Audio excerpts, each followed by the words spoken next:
Hi, I'm Imogen Lamport from Inside Out Style. And I'm Jill Chivers from Shop Your Wardrobe. And in this video, we're going to talk about managing the transition from one colour palette to another colour palette. Whether or not that's come through the process of growing older and your colours changing and softening, or whether or not it's through the process of, I thought I was these kinds of colours, but now I'm discovering that I'm actually not. So I was under, the impression that I was warm and I'm actually cool. Or however that's come about, or you've come from a simple colour system to one that has more finesse in it, like your 18-point system. So we thought we'd talk about that, and there are a few elements that popped out from that perspective. One is the financial and the practical elements of doing that, and then there's also the emotional and psychological elements to consider, because they are a part of that sort of transition, aren't they? Yes, absolutely. And I think, as I, say to my clients when we do discover that maybe the palette they thought they were or the colours they're wearing is not what suits them. Yeah. I have no expectation they're going to go away and throw their whole wardrobe out, because, none of my clients are Oprah rich. Right.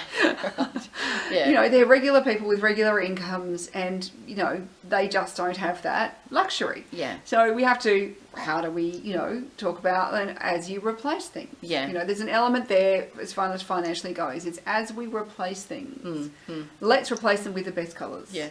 And styles as well. Yeah. Yeah.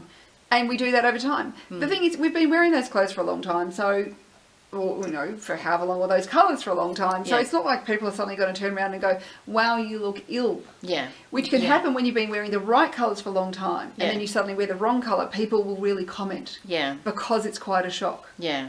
But when you're going the other way, nobody's noticing already. So, so that, you don't need to have that financial burden. Yeah. But you might create yourself a plan. Yeah.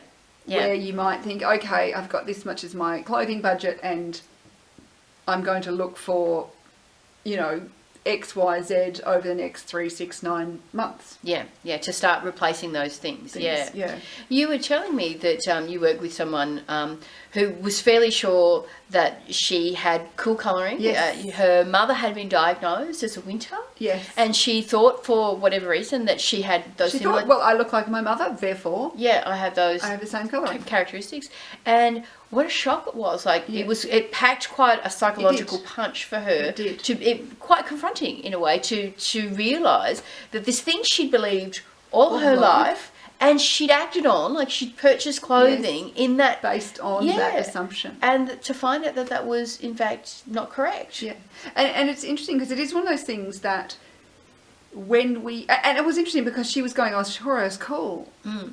But then what was great is you could actually see that the warm colours worked for her better. Yeah. Which was great, because she said, I was so sure because... my mother had had a colour analysis, and I think, everybody said in the family, you look like your mother. Right. But there could just be facial features. Yeah. And, and she's got darker hair and paler skin. But darker hair and paler skin can mean many different sort of colouring. Yeah. And it was very interesting where she was like going, this is, a lot to take in. Yeah. And I know she's got to go away and think about it. Yeah. But, there was a couple of things when she was looking swatch going, actually, I've got something in that colour, and I've actually got something in that colour. Mm-hmm. And so quite often people might think...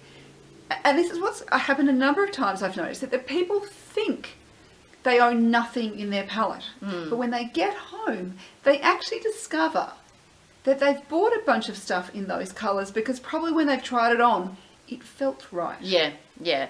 But they haven't intellectually realised that they've got it because they've just said, I'm cool and I'm a winter, or whatever it might be. So something about those colours was calling them. Yeah. And then they've tried them on, they've put them on, they thought that looks pretty good. And so they've already got, so I think that's one of those things that I have seen that frequently. Yeah. Where people think, I've got nothing in those colours, but actually they do have some things in those colours. Yeah. And then there's that kind of the psychological aspect, which, if you go through any colour change, that can take some time. Yeah. It took me over a year to get used to seeing myself in the mirror and being blonde. Yeah.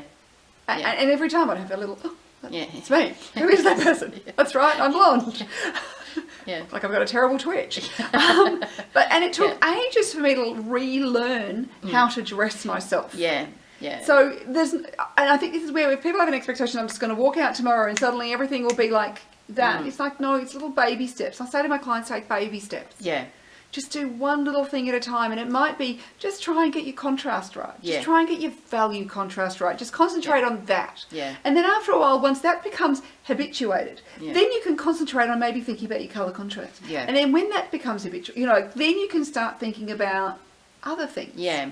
So get your confidence Yes. going with one thing that you can get right. Yes. And then you can build from there, Build which from is there. just a great way to learn anything that's new, to increase the platform of things that you're confident about by Yes. doing them well. Yeah. And just baby steps. Like, I don't, when I first changed my hair, and I've talked about this before, I would stand in front of my wardrobe for an inordinate amount of time trying to work out how to put an outfit together. Yeah. Because I had to relearn a lifetime of being a high contrast Yes. to a medium contrast. Yeah. I had to relearn how to put together an outfit. Yeah. So I couldn't just grab this and this and go, that's what goes together, and I don't have to think about it. Yeah. I really had to think. Yeah. And for me, thinking takes a bit of energy. Yeah.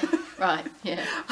And so I'd be standing there going, what am I going to wear? And plus there's all this expectation of, she's an image consultant, she should put herself together well. Yeah, right. Which most people don't have that sort of added pressure Yeah. of Yes. getting dressed. Yeah.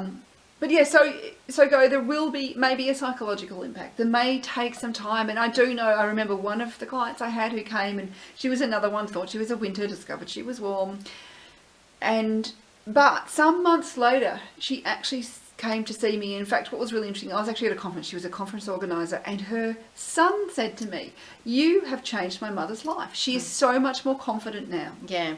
She came home in tears Yeah. because I'd completely burst her bubble of what she thought she was. Yeah. But down the track, she is now so much more confident. Yeah.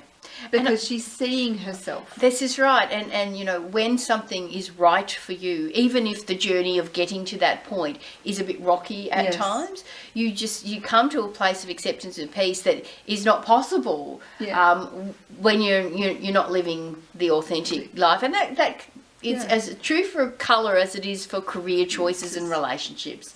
I think it is. And I think the other thing is when I started to learn my colouring, what was right for me, I was so keen to embrace this new thing that I did do a lot of wholesale chucking out, like everything pink out. Yes. That particular shade of pink.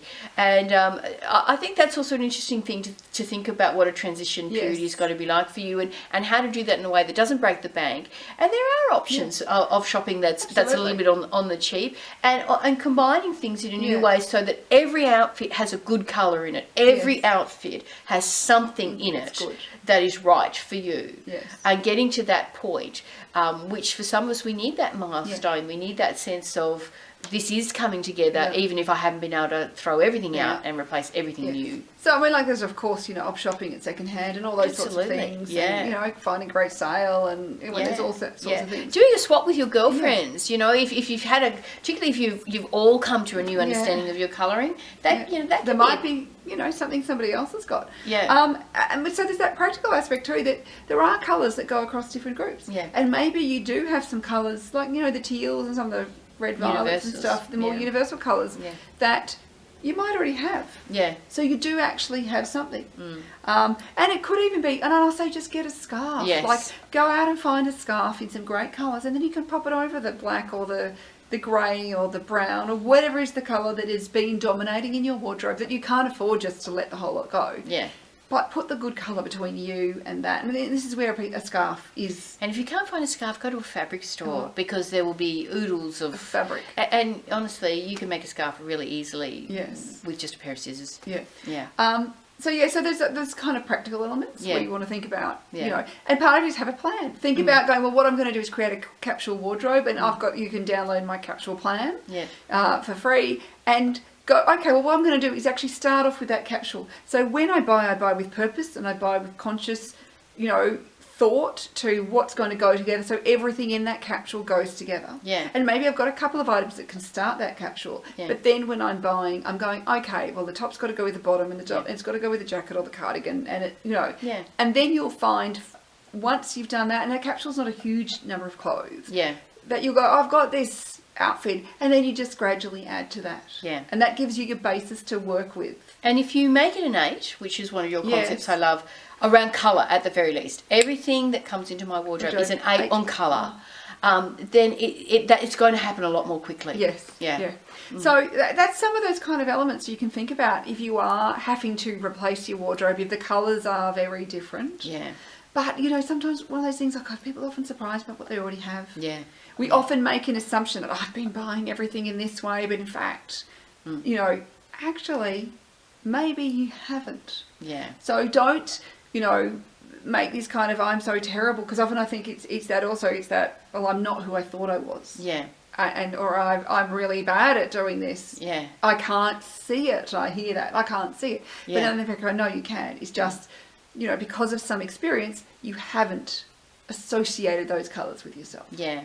So we'd love to hear in the comments if you have transitioned from one colour palette to another, whether or not that's been a big leap or whether it's been more incremental, and the kinds of things that you did that made that journey easier or harder that others might, you know, be able to learn from and take something out of.